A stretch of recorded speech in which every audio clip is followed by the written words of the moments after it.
एक और ट्रेन हादसा सामने आया है झारखंड में, 2 लोगों की मौत हुई है और कई जो है सो बोगी पटरी से उतर गए। देखिए चक्रधरपुर झारखंड की घटना। लगता तो ये कि सरकार हर चीज़ में रिकॉर्ड बनाना चाहती है। अभी कुछ दिन पहले पेपर लीक रिकॉर्ड चल रहा था, परीक्षाओं के पेपर लीक हो रहे थे, उसका भी रिकॉर्ड बनने जा रहा है। और लगता है उसी के पीछे पीछे ट्रेन के एक्सीडेंट का भी रिकॉर्ड बनने जा रहा है। आखिरकार सरकार जो दावा करती है सिक्योरिटी एंड सेफ्टी का, और इतना बड़ा बजट उनके पास है, उसके बाद भी एक्सीडेंट क्यों हो रहे हैं, आम लोगों को सुविधाएं क्यों नहीं मिल रही हैं, जिन जान जा रही है, जो आज एक्सीडेंट हुआ है, जान जाने वालों की सरकार मदद करे और भविष्य में ऐसे एक्सीडेंट ना हो, कम से कम इसके लिए कोई पुख्ता इंतजाम सरकार करे। और एक्सीडेंट हो रहे हैं तो बहुत। आपको याद होगा सरकार COP21 में गई थी, ग्लोबल वार्मिंग, क्लाइमेट चेंज, ये बातें बहुत बड़ी बड़ी की गई। G20 में भी बड़ी बड़ी बातें की गई हैं। आज अगर वहाँ लैंडस्लाइड हुआ है तो कुछ दिन पहले उत्तराखंड की सुनने में आ रहा था कि बड़े पैमाने पे लैंडस्लाइड हुआ है और लगातार लैंडस्लाइड होते रहे हैं वहाँ पर। सरकार नेचुरल इस तरह की जो घटना होती हैं उसके लिए क्या कर रही है, सरकार को बताना चाहिए। आज वित्त मंत्री का रिप्लाई भी होगा सदन में और वो सबके जवाब भी देंगी। उत्तर प्रदेश को पिछले 10 साल में तो कोई बड़ा पैकेज मिला नहीं।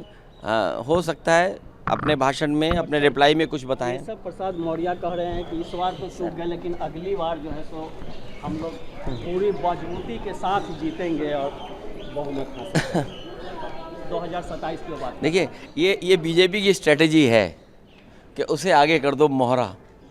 बीजेपी का स्ट्रेटजी, उसमें आप उलझो नहीं, हमें मत उलझाओ। एक और ट्रेन हादसा सामने आया है झारखंड में, 2 लोगों की मौत हुई है और कई जो है सो बोगी पटरी से उतर गए। देखिए चक्रधरपुर झारखंड की घटना। लगता तो ये कि सरकार हर चीज़ में रिकॉर्ड बनाना चाहती है। अभी कुछ दिन पहले पेपर लीक रिकॉर्ड चल रहा था, परीक्षाओं के पेपर लीक हो रहे थे, उसका भी रिकॉर्ड बनने जा रहा है। और लगता है उसी के पीछे पीछे ट्रेन के एक्सीडेंट का भी रिकॉर्ड बनने जा रहा है। आखिरकार सरकार जो दावा करती है सिक्योरिटी एंड सेफ्टी का, और इतना बड़ा बजट उनके पास है, उसके बाद भी एक्सीडेंट क्यों हो रहे हैं, आम लोगों को सुविधाएं क्यों नहीं मिल रही हैं, जिन जान जा रही है, जो आज एक्सीडेंट हुआ है, जान जाने वालों की सरकार मदद करे और भविष्य में ऐसे एक्सीडेंट ना हो, कम से कम इसके लिए कोई पुख्ता इंतजाम सरकार करे। और एक्सीडेंट हो रहे हैं तो बहुत। आपको याद होगा सरकार COP21 में गई थी, ग्लोबल वार्मिंग, क्लाइमेट चेंज, ये बातें बहुत बड़ी बड़ी की गई। G20 में भी बड़ी बड़ी बातें की गई हैं। आज अगर वहाँ लैंडस्लाइड हुआ है तो कुछ दिन पहले उत्तराखंड की सुनने में आ रहा था कि बड़े पैमाने पे लैंडस्लाइड हुआ है और लगातार लैंडस्लाइड होते रहे हैं वहाँ पर। सरकार नेचुरल इस तरह की जो घटना होती हैं उसके लिए क्या कर रही है, सरकार को बताना चाहिए।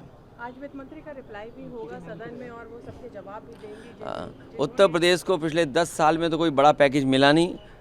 हो सकता है अपने भाषण में, अपने रिप्लाई में कुछ बताएं। सब प्रसाद मौर्य कह रहे हैं कि इस बार तो चूक गए, लेकिन अगली बार जो है सो हम लोग पूरी मजबूती के साथ जीतेंगे और बहुमत हासिल 2027 की बात। देखिए ये बीजेपी की स्ट्रेटजी है कि उसे आगे कर दो मोहरा।